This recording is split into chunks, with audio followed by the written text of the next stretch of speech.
For many years I have been using small super clamps on my magic arms and other equipment I use for photography and videography. These have been extremely useful and I found myself swapping the clamp from one piece of equipment to another. There is a great number of these clamps available on either eBay or Amazon. I have been using the SMALLRIG clamps for many years and found them to be extremely reliable, and I've never had any issues with them, so decided to buy them again. I will leave a link in the description below where I got my clamps from.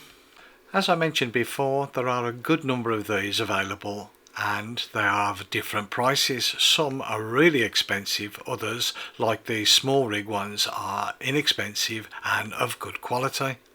The main body is made from black anodized alloy. All hinges, threads and tightening bar is made from stainless steel. For both opening or closing the clamp, the lever bar is quite substantial. A lot of force can be put here if required. The jaws on the clamp will open to just over 5 centimeters.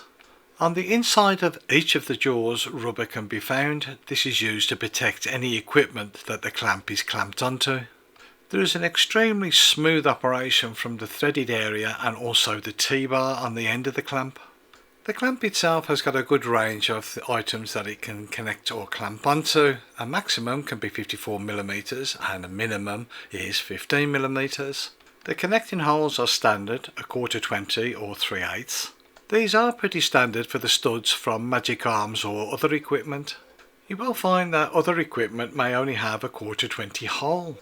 You can either buy a stud or, in your local hardware shop, get a 1/4 bolt and cut the thread off and use that. There are no real hard and fast rules on how or what to connect onto your clamp.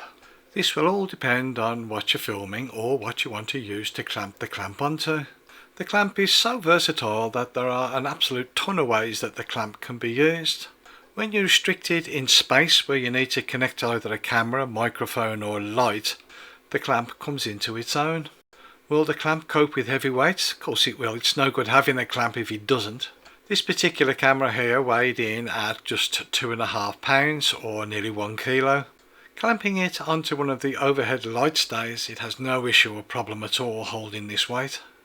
I do have quite a number of pieces of equipment that do connect onto the clamps. As I mentioned earlier, it's up to your own imagination or how or what you want to use the clamps for. For holding monitors, microphone and lights, they're absolutely perfect. Over the years I have found that the clamps have been extremely useful and I would not be without them now. Normally when I'm out and about filming, I can either clamp it onto the tripod itself or the pan and tilt arms. This would mainly be for either microphones or lights. I hope you found this information of use to you. Thank you for watching.